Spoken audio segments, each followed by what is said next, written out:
नमस्कार, स्वराज एक्सप्रेस के खास प्रोग्राम जनता मांगे जवाब में आपका स्वागत है। मैं हूं आपके साथ एसपी त्रिपाठी। छत्तीसगढ़ में 2023 में होने वाले विधानसभा चुनाव से पहले धर्मांतरण के मामले में जमकर सियासत हो रही है। सूबे की पॉलिटिकल पार्टी इस मुद्दे को चुनावी एजेंडा बनाने की कोशिश कर रही है। इसको लेकर छत्तीसगढ़ में धर्मांतरण को लेकर बीजेपी लगातार आक्रामक भी है।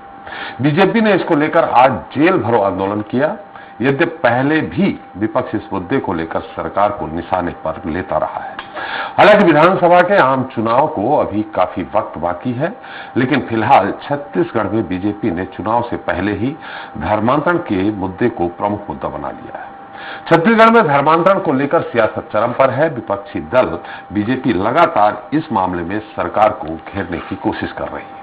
ऐसे में बड़ा सवाल यह है कि क्या विधानसभा चुनाव से पहले छत्तीसगढ़ में धर्मांतरण बन रहा है इलेक्शन एजेंडा, और हां तो क्या इसका फायदा बीजेपी को मिल पाएगा या फिर भूपेश सरकार के द्वारा किसानों और आदिवासियों के लिए चलाई जा रही योजनाओं की तुलना में धर्मांतरण का मुद्दा फीका पड़ सकता है। बहरहाल आज चर्चा इसी मुद्दे को लेकर, धर्मांतरण का दांव।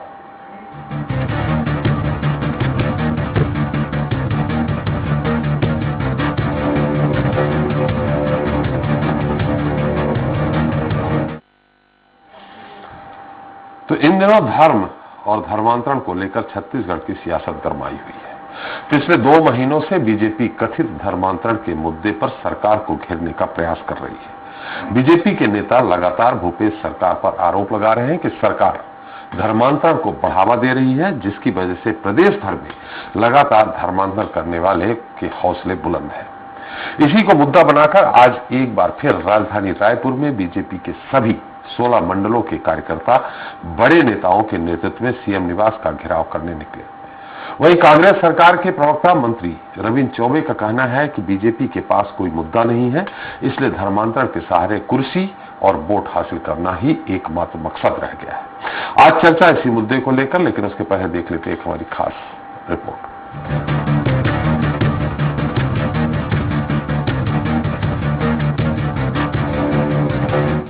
छत्तीसगढ़ की फिजा में इन दिनों सड़क, पानी, बिजली जैसे मुद्दे नहीं बल्कि धर्मांतरण का कार्ड का सहारा लेकर बीजेपी कांग्रेस सरकार पर मुखर है। आदिवासी क्षेत्रों में धर्मांतरण को लेकर विरोध प्रदर्शन के बाद धान का कटोरा कहे जाने वाले छत्तीसगढ़ में सियासत अनलिमिटेड नजर आ रही है। 21 अगस्त को भारतीय जनता युवा मोर्चा के बैनर तले धर्मांतरण के विरोध में पदयात्रा रैली निकाली गई। 31 अगस्त से 2 सितंबर तक बस्तर में हुई 3 दिवसीय चिंतन शिविर में धर्मांतरण के मुद्दे को पूरे प्रदेश में चलाने का निर्णय लिया गया। पुरानी बस्ती थाना में घुसकर भाजपा कार्यकर्ताओं ने पादरी के साथ मारपीट की। 2 दिन बाद 8 सितंबर को फिर से बीजेपी नेताओं ने राजधानी के धरना स्थल बूढ़ा तालाब पर बड़ा धरना प्रदर्शन किया। धर्मांतरण के विरोध में 11 सितंबर को पूर्व मुख्यमंत्री डॉक्टर रमन सिंह, प्रदेश अध्यक्ष विष्णुदेव साय समेत प्रदेश के पदाधिकारियों ने बरसते पानी में भीगते हुए राजधानी के आजाद चौक से पैदल मार्च कर राजभवन पहुंचे। राज्यपाल अनुसुईया उइके को ज्ञापन सौंपकर भूपेश सरकार की शिकायत की। 15 सितंबर को धर्मांतरण को लेकर विवादित बयान देने वाले पादरी के खिलाफ राजधानी रायपुर के सभी थानों में एफआईआर की मांग को लेकर आवेदन दिए। वहीं इस मुद्दे को लेकर मुख्यमंत्री भूपेश बघेल ने भाजपा पर तीखा हमला बोला है। वहीं सरकार के प्रवक्ता कृषि मंत्री रविंद्र चौबे का कहना है कि बीजेपी प्रदेश में जबरन धर्मांतरण को मुद्दा बनाने का प्रयास कर रही है। हजारों की तादाद में धर्मांतरण हो रहे हैं। जिस क्षेत्र में माननीय भूपेश बघेल जी मुख्यमंत्री रहते हैं, उनके पाटन क्षेत्र में धर्मांतरण हुआ है। प्रूफ चाहिए तो मैं देने को तैयार हूं। अगर बयान लेना चाहे सरकार तो मैं देने को तैयार हूं।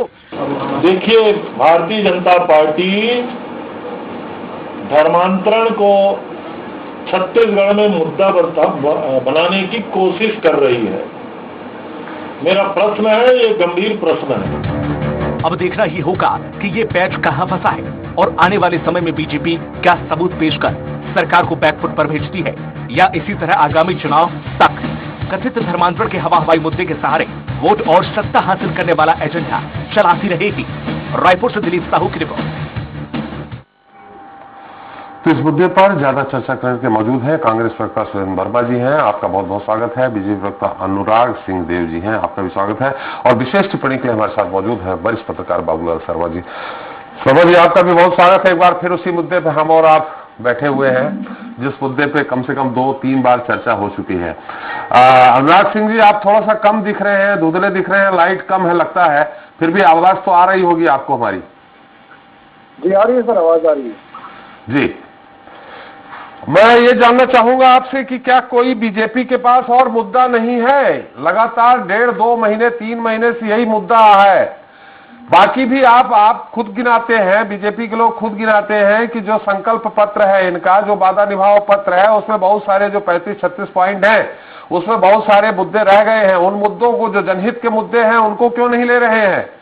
और ये धर्मांतरण का मुद्दा ठीक है, आप कह सकते हैं, लेकिन अभी तक कुछ मेरे पास या मीडिया के पास और लोगों के पास ऐसा कहीं भी प्रूफ नहीं आया कि किस व्यक्ति का, किस परिवार का धर्मांतरण करवा दिया गया।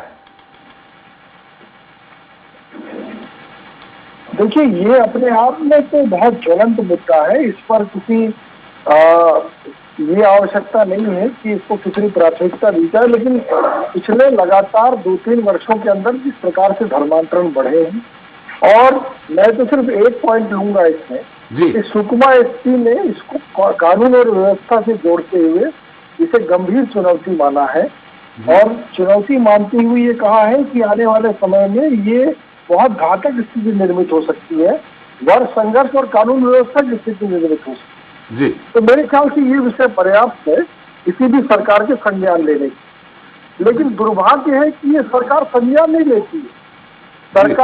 सरकार इसको दबाने की कोशिश करती है, इसको छुपाने की कोशिश करती है, और अपने राजनीतिक एजेंडे के तहत धर्मांतरण को बढ़ावा देने का काम वो सरकार निरंतर करती आ रही है। और देखिएगा कि ये कोई घटना यदि घटित हुई है रायपुर में, तो आज थाने में जो मारपीट हुई उसमें एक पक्षी कार्रवाई कर दी गई। युवा मोर्चा के जो कार्यकर्ता जिस विषय की शिकायत करने गए थे, शिकायत करने वालों पर कार्रवाई हो गई, जिनके विरुद्ध कार्रवाई करने के लिए निवेदन करने गए तो वो तो छूट गए वहां से। और लगातार 1 महीने से वो कार्यकर्ता, 19-20 साल के कार्यकर्ता, वो जेल के अंदर आज हैं। और हमने वहां पर एक आवेदन दिया कि किस तरीके से एक मसीही समाज के वहां के अध्यक्ष ने संविधान को जलाने की बात कही और कहा कि हम धर्मांतरण करेंगे, धर्मांतरित होंगे, इस तरीके की बात उन्होंने की। उस पर कोई कार्रवाई नहीं की गई। तो एक पक्षी ये सरकार कार्रवाई कर रही है और धर्मांतरण को छुपा रही है। पॉलिटिकल एजेंडे के तहत छत्तीसगढ़ में व्यापक रूप से धर्मांतरण किया जा रहा है। यहाँ प्रश्न ये उठ रहा है, हम वर्मा जी से, आपने जो भी कहा है वर्मा जी सुन रहे हैं, वो उत्तर देंगे ही। यहाँ सवाल ये उठ रहा है कि सिर्फ आपने सुकमा एसपी के ही मुद्दे को लिया, उन्होंने तो देखिए कानून व्यवस्था बनाए रखने के लिए वहां का चाहे पुलिस कप्तान हो, कलेक्टर हो, वो इस तरह की आशंकाएं कुशंकाएं सामने रखते हैं, और उस पर सावधानी बरतने के लिए उन्होंने कहा। सिर्फ यही एक मुद्दा है कि एसपी ने आप पत्र लिख दिया। दूसरा सवाल ये रहा आपका कि जिन लोगों ने शिकायत कर की उन्हीं को जेल में डाल दिया है, उन्हीं के प्रकरण, क्या वो कानून को अपने हाथ में लेंगे, थाने के अंदर मारपीट करेंगे क्या? नहीं, देखिए, सुकमा एसपी ये उदाहरण है। ये जब कहते हैं कि हमारे पास कोई शिकायत नहीं है, किसी थाने में शिकायत नहीं की जा रही है कि बलपूर्वक धर्मांतरण किया गया, तो सुकमा एसपी जब कहते हैं तो वो उसको अंडर एविडेंस माना जाए, ये बीजेपी का कहना है। और वो एक प्रमुख घटनाक्रम है जिसको संज्ञान में सरकार को स्वतः लेना चाहिए, एक बात। दूसरा कि थाने वाली घटना में हमने कहा कि सीसीटीवी कैमरा दिखाइए, सीसीटीवी में दिखाइए, आपके थाने में होगा, जहां पर उससे पूर्व की क्या घटना घटित हुई, किस तरीके से दूसरे पक्ष ने हमारे लोगों के ऊपर आक्रमण किया वहां पर, तो वो इन्होंने दिखाने से क्या किया, कह दिया सीसीटीवी कैमरा खराब है। तो एक पक्षी कार्रवाई का विरोध बीजेपी ने किया है वहां पर, और सिर्फ एक पक्ष जो हमारे लोगों ने वीडियो बनाया था वही वायरल हुआ, और उसी से पहले पुलिस थाने में जमानती धारों में अपराध पंजीबद्ध किया गया, और फिर पॉलिटिकल प्रेशर के कारण 24 घंटे के बाद उसमें गैर जमानती धारा जोड़ दी गई, और आज 1 महीने से वो लोग जेल के अंदर। चलिए वर्मा जी, आपने सुन लिया है, मेरा सवाल नहीं है आपसे।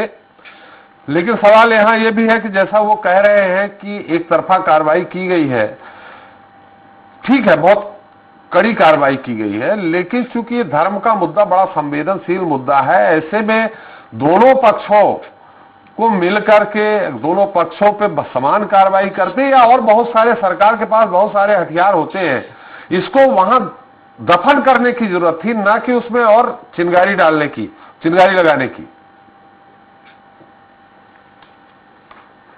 त्रिपाठी जी, जो दोनों विषय माननीय अनुराग सिंहदेव जी ने रखा, मैं दोनों पर जवाब देना चाहूंगा, समय दीजिएगा। जिस प्रकार से भारतीय जनता पार्टी और आरएसएस जो संविधान और कानून को नहीं मानती, उसी का उदाहरण है जो पुरानी बस्ती की घटना है, भारतीय जनता पार्टी द्वारा प्रायोजित इवेंट है। मैं बताना चाहूंगा कि जिस पास्टर की ये बात कर रहे हैं, जो पादरी था, उसका सरनेम भी साहू।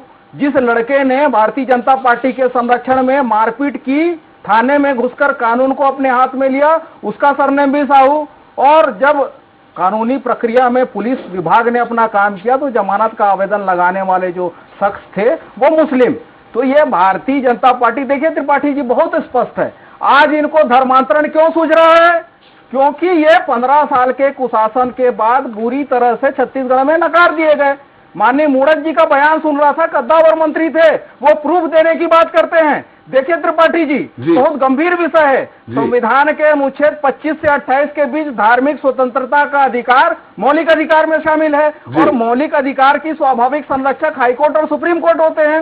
उसके साथ साथ 1967 में उड़ीसा में कानून बना जबरिया धर्मांतरण के खिलाफ। उसके बाद 1968 में मध्य प्रदेश, तत्कालीन समय में छत्तीसगढ़ मध्य प्रदेश का भाग हुआ करता था, उस समय कांग्रेस सरकार ने जबरिया धर्मांतरण के खिलाफ कानून पास किया। उसके बाद 2006 में फिर से कानून बना। तो ये प्रावधान तो पहले से भी है। आज ये धर्मांतरण को लेकर विवाद कर रहे हैं, उसके पीछे कारण क्या है? क्योंकि 15 साल के कुशासन के बाद इनकी वादा खिलाफी के चलते ये नकार दिए गए। दूसरी ओर महंगाई और बेरोजगारी को लेकर मोदी सरकार के खिलाफ सवाल उठाए जा रहे हैं। जो 23 करोड़ लोग जो है नौकरी खो चुके हैं, उनके रोजगार का प्रश्न आ रहा है। जो 27 करोड़ लोग मध्यम वर्ग से लेके गरीबी रेखा से नीचे धकेले गए मोदी सरकार की गलत नीतियों के कारण, उसके सवाल का जवाब देने से बचना चाहते हैं।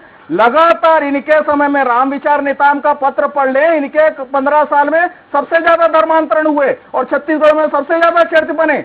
लगातार इस प्रकार से बात करने वाले मूड़त जी, ये रामकुंड में मैं बताना चाहूंगा, ये अपने गिरबान में झांक के देख ले, प्रार्थना सभा में ये मंत्री की हैसियत से शामिल होते रहे। तो त्रिपाठी जी, मूल बात यही है, आज छत्तीसगढ़ का किसान जो है सबसे समृद्ध है। 2500 रुपए धान का समर्थन मूल्य कहीं नहीं मिल रहा है। बिल्कुल वर्मा जी, आपने एक बात कही, राजीव गांधी वर्मा जी, यहाँ एक सवाल ये उठ रहा है, नहीं मिल रहा है। वर्मा जी, गोधन न्याय योजना जो हमारी, वर्मा जी, सवाल यहाँ उठ रहा है, आपने धर्म स्वातंत्र विधेयक की बात कही है, मतलब सीधे सीधे ये है कि जिसको जिस धर्म को अपनाना हो अपना सकता है, उसका अपना मौलिक अधिकार है, ये आपने कहा।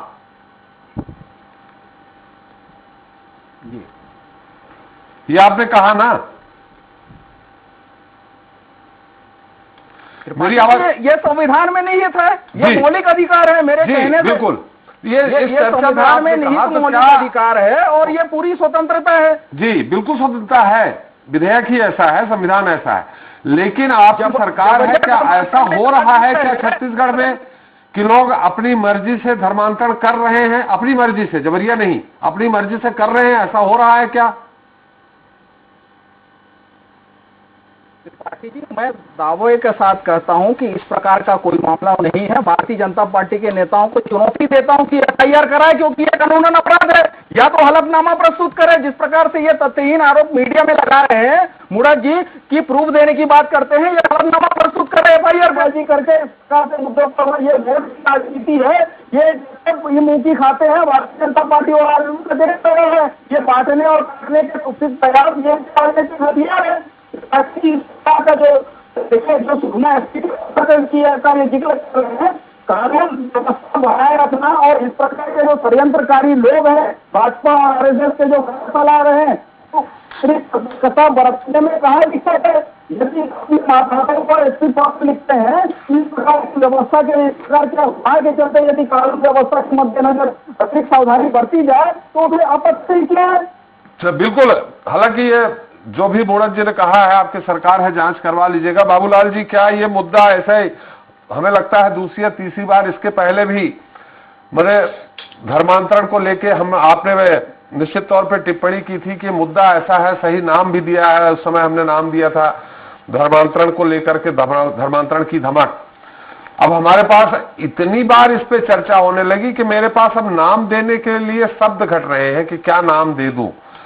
अब ऐसी स्थिति में मुझे लगता है, आप बेहतर बता सकते हैं कि जो बचे 2.5 साल हैं इनमें ये ऐसे चलता रहेगा तो मैं कहीं डिक्शनरी लेके ढूंढता रहूं, क्या क्या नाम देता रहूं इसका अलग अलग। देखिए, इसका एक ही नाम है जी, जो मेरी समझ में आ रहा है। मैंने बताया था कि ये तो निरंतर चलने वाली प्रक्रिया है धर्मांतरण जी, लेकिन इसमें पॉइंट इतना है कि हमारे संविधान ने हमको जो अधिकार दिया है वो व्यक्ति के लिए दिया है जी, धर्मांतरण का अधिकार व्यक्ति को है, संस्था को नहीं है जी। अब हम इसको डिफाइन करें कि चर्च जो कर रही है धर्मांतरण के मुद्दे जी, तो वो चर्च क्या व्यक्ति है या चर्च का कोई पादरी इसको कोशिश कर रहा है धर्मांतरण की, तो क्या वो व्यक्ति है या उस चर्च का प्रतिनिधि है, इस रूप में व्याख्या होनी चाहिए जी, कि वो व्यक्ति अगर खुद से अगर करता है तो अलग मुद्दा होता है जी, तो ये खुद से वाला मामला नहीं, इसमें तो चंगाई सभा होती है। मैंने पिछली बार बताया था, उसमें प्रभावित किया जाता है, लोगों को दिया जाता है, राशन दिया जाता है, कपड़े प्रभावित करके जो है उनकी गरीबी का लाभ उठाने का प्रयास किया जाता है, लेकिन उसको आप प्रमाणित नहीं कर सकते। दिक्कत ये है, आप उसको प्रमाणित नहीं कर सकते कि प्रभाव डालते हैं। लेकिन अभी जो मुद्दा है ये राजनीतिक मुद्दा है, ये चिंतन शिविर से निकला हुआ एक ऐसा मुद्दा है जिसमें अभी मैं कल ही एक डिबेट में बैठा था तो भारतीय जनता पार्टी के प्रवक्ता ने एक बात कही थी, उससे आप उसका अर्थ समझ जाएंगे कि ये मुद्दा आखिर मुद्दा बना क्यों है। उन्होंने कहा कि हिंदू धर्म की रक्षा और हिंदुओं की रक्षा के लिए हम जब जब ऐसा होगा हम करते रहेंगे, लेकिन वहीं पर एक प्रश्न एंकर ने कर दिया जिसका वो जवाब नहीं दे पाए कि रमन सरकार के समय भी धर्मांतरण हो रहा था, तब आपके हिंदुओं की रक्षा का प्रश्न आपने क्यों नहीं खड़ा किया? तो वहां पर उनका जवाब ठीक से नहीं आ पाया।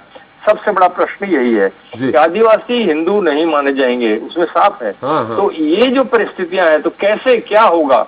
अब आदिवासी हिंदू बन रहे हैं, आप बताइए नागालैंड जहां पर भारतीय जनता पार्टी के राज्यपाल बहुत काम कर रहे थे, आचार्य जी, हम लोग गए थे नागालैंड। नागालैंड में 88.1% ईसाई है और एशिया का सबसे दूसरा बड़ा ईसाई का चर्च वहां पर है जो बहुत बड़ा काम कर रहा है और खुलेआम कर रहा है, कोई दिक्कत नहीं है। और आचार्य जी, पीबी आचार्य थे वहां पे राज्यपाल, उन्होंने 24 घंटे के लिए अपने राजभवन का दरवाजा खोल दिया था आदिवासियों के लिए और वो समझाते थे, लेकिन उनको सफलता वहां नहीं मिली। ईसाइयत को वो समाप्त करने की कोशिश नहीं कर पाए। बहुत सारी उन्होंने योजनाएं बनाई, हेली मेडिसिन, मैंने पहाड़ियों में हेलीकॉप्टर के माध्यम से मेडिकल पहुंचा, मतलब सुविधाएं दे करके उनको प्रोवाइड करने का बहुत प्रयास हुआ, तो आखिर वहां क्यों सफलता नहीं मिली? ये एक्चुअल में राजनीतिक मुद्दा आज बन गया है छत्तीसगढ़ का। निश्चित रूप से ये एक पार्ट है, चुनावी रणनीति का एक पार्ट है और धीरे धीरे जैसे जैसे चुनाव पास में आएंगे उसमें फिर किसान की छवि को तोड़ने का प्रयास और भी बहुत सारे जो चीजें बनी हुई है, माहौल बना हुआ है कांग्रेस का, उसको तोड़ने का प्रयास होगा। पहला जो है हमारे हिंदू समाज को इकट्ठा हम कर लें, उसके बाद हम अगला कदम दूसरा उठाएंगे, ये मुझे रणनीति दिखाई देती है। इसे सफलता की दृष्टिकोण से देखें तो निश्चित रूप से सोई हुई भारतीय जनता पार्टी, लोग कहते हैं कि सोई हुई है भारतीय जनता पार्टी, कोई विपक्ष का ढंग से काम नहीं हो रहा है, तो वो जाग गई है। और रमन सिंह जैसे व्यक्ति भी बरसते पानी में घूमते हुए लोगों ने देखा तो उनको भाग गया कि भाई चलिए रमन सिंह कम से कम गद्दी के उस नशे से अलग होकर के सड़क पे उतरे तो सही, जनता के लिए, जनता के नाम के लिए या हिंदू धर्म के लिए। ये एक महत्वपूर्ण मुद्दा है और ये चुनावी रणनीति का एक हिस्सा है। शर्मा जी निश्चित तौर पे आपने जो कही, हालांकि उसमें ग्राउंड रिपोर्ट भी तैयार की गई थी जो ऑपरेशन घर वापसी करते थे दिलीप सिंह जी और जनेऊ देते थे, उसकी जब किस किस परिवार से लोगों ने हिंदू धर्म वापस अपनाया, फिर जब 1 साल बाद पता किया तो वो वापस क्रिश्चियन धर्म अपना लिए थे वो। और तो मैं कह रहा हूँ योजना नहीं है इनके पास में, योजना होनी चाहिए ना।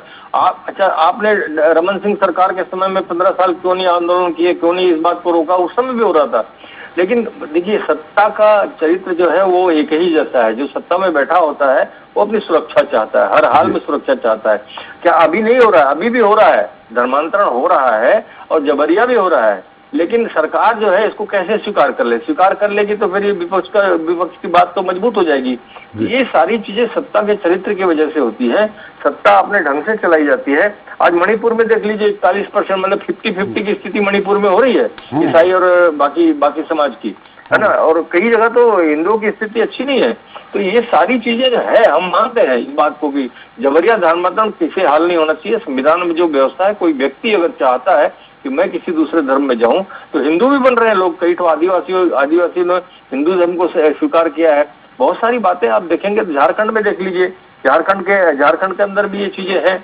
और एक बात मैं जरूर कहना चाहूंगा कि एक नियम पूरे देश के अंदर बनना चाहिए कि जो भी व्यक्ति, जो भी आदिवासी समाज या कोई भी व्यक्ति जो है, अगर वो धर्मांतरण करता है, ईसाई बनता है, तो उसको उस समाज में मिलने वाली सरकारी सुविधाएं जो है वो समाप्त कर दी जाएंगी। आज आदिवासी समाज के बहुत से लोग जो है आज उसमें ईसाई धर्म को स्वीकार करते हैं और आदिवासी समाज का जो फायदा मिलता है वो भी लेते हैं, आरक्षण का लाभ भी लेते हैं और पीढ़ियों से ले रहे हैं। ये पीढ़ियों वाली बात भी है, जब सब आप सक्षम हो गए हैं, एक पीढ़ी सक्षम हो गई, 2 पीढ़ी सक्षम हो गई, उसके बाद उसको विचार करना चाहिए।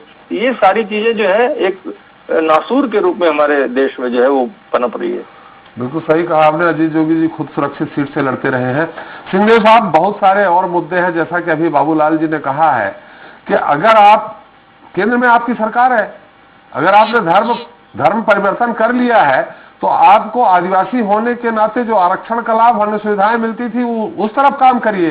और रहा सवाल, इसमें बहुत सारे आपके पास मुद्दे हैं, ये कब तक, और ये धर्मांतरण का मुद्दा जब तक आपके लोग बाहर नहीं आ जाएंगे या उन पादरी को अंदर नहीं डाल दिया जाएगा, या और जो भी आपकी मांगे हो, एक बार बता दीजिए, कम से कम हम लोग ये डिबेट करना बंद कर दें आरक्षण के मुद्दे पे। देखिए, ये कोई अवसर या कोई राजनीतिक विषय नहीं है। बाबूलाल अग्रवाल जी तो बहुत वरिष्ठ, बाबूलाल शर्मा जी तो बहुत वरिष्ठ पत्रकार हैं, बहुत वरिष्ठ पत्रकार हैं और मैं वर्षों से जानता भी हूँ। बाबूलाल शर्मा जी आपने अग्रवाल कह दिया है इस कारण? नहीं, मैंने शर्मा जी, मैंने संशोधित कर दिया। असल में हमारे एक नेता है जिनका नाम अक्सर लेता रहता हूँ मैं, तो माननीय शर्मा जी बहुत वरिष्ठ पत्रकार है, मैं उनसे बहुत पुराने समय से जुड़ा भी हूँ, सब जानता भी हूँ जी। देखिए, छत्तीसगढ़ के अंदर जो स्थिति है वो वास्तव में गंभीर है। अब एक बात तो आई कि एक साल जो खुद अभी कांग्रेस के प्रवक्ता बता रहे हैं वो पास कर रहे हैं। तो पहले जो धर्मांतरण ग्रामीण क्षेत्रों तक था, जनजातीय क्षेत्रों में था, आज वो शहरी क्षेत्रों में व्यापक रूप से पैर पसार चुका है। और आप छोटे छोटे वीडियोस देखिए, छोटे छोटे समाचार पत्रों में देखिए। पिछले हफ्ते एक पाकिस्तान के वीडियो को रायपुर का बताकर भारतीय जनता पार्टी के नेता प्रसारित करते रहे। उस मामले में 3 लोग जेल यात्रा करके भी आए हैं। अनुराग सिंहदेव की जो बातें हैं लगातार मैं सुन रहा था, और बाबूलाल जी ने जो बात कही, निश्चित रूप से धर्मांतरण यदि होता है तो उसके पीछे एक कारण गरीबी को माना गया है। और गरीबी के जिम्मेदार कौन? इनको 15 साल के शासन में सरप्लस फंड मिला, बिजली, पानी, कांग्रेस खनिज संसाधन, तमाम चीजें। सुन लीजिए, गरीबी 70 साल रमन सिंह के कुशासन में गरीबी रेखा में छत्तीसगढ़ को नंबर 1 बनाया गया, राष्ट्रीय औसत से दुगने। कुपोषण, एनीमिया, मलेरिया, नक्सलवाद, 3 ब्लॉक से खाद पानी देकर रमन सरकार ने 14 जिलों तक प्रसारित किया। और आज उस गरीबी के नेताओं की बैठक में आप नहीं जाते हो से भारतीय जनता पार्टी, सुन लीजिए, आज पूरे देश में त्रिपाठी जी उनकी बात आ जा रही, त्रिपाठी जी प्रभावित राज्य के मुख्यमंत्री की बात आ जा रही थी, सुन लीजिए, जब आप बोल रहे थे तो ये सांप्रदायिक स्लीपर सेल है, ये सांप्रदायिक स्लीपर सेल है, केवल नफरत फैलाना इनका एजेंडा है। मूल रूप से देखें त्रिपाठी जी, आज छत्तीसगढ़ का गोपालक, छत्तीसगढ़ का आदिवासी, सुन लीजिए, पिछले साल पूरे देश की कुल खरीदी का 73% खरीदे, इस साल 88% वनोपजों की खरीदी हुई है। और वनोपजों की खरीदी, प्रोसेसिंग और उसकी मार्केटिंग के लिए 12 राष्ट्रीय अवार्ड प्राप्त हुए हैं। आदिवासी क्षेत्रों में बुरी तरह से नकारे जाने के बाद अब ये धर्मांतरण का मुद्दा लेकर आए। देवगुड़ी में ये 15 साल में बता दें, कभी किसी गांव की देवगुड़ी में, किसी जिले की देवगुड़ी में, किसी आदिवासी क्षेत्र की देवगुड़ी में इनके कोई मंत्री शामिल हुए हो? तो आज हमारे मुखिया जो हैं बस्तर के आदिवासियों के सांस्कृतिक कार्यक्रम देवगुड़ी में, जो धार्मिक कार्यक्रम देवगुड़ी में, उसमें शामिल हो रहे हैं। घोटुल को हमारे जो संस्कृति विभाग है उसके द्वारा बनाया जा रहा है। लगातार छत्तीसगढ़ में ये मुद्दा आ रही है। वर्मा जी, ये मुद्दा चलता ही रहेगा। अनुराग जी से भी मैंने यही सवाल किया था कि आप एक सूची बना लीजिए और वो सूची मीडिया के सामने दे दीजिए कि इतने लोगों का धर्मांतरण कांग्रेस सरकार में हो गया। नहीं बनाएंगे क्योंकि इनका ये उद्देश्य नहीं है। और वर्मा जी वही सवाल आपसे है, संविधान में संशोधन करे ना। वर्मा जी वही सवाल आपसे है, आपकी सरकार है, रमन सरकार में 15 सालों में, वो तो आपको पता चल जाएगा, सरकार है, पटवारी से, हल्का से, सबसे कहीं से आपको मिल ही जाएगा। आप सूची बना लीजिए। ये जो बार बार धर्मांतरण का मुद्दा उठता है ये समाप्त हो जाएगा कि रमन सरकार में कितने धर्मांतरण हुए हैं। आपकी सरकार है, ये मेरा आपका सुझाव है, हो सकता है मेरा सुझाव गलत हो। बाबूलाल जी चलते चलते बहुत संक्षिप्त टिप्पणी, चूंकि समय समाप्त हो गया है।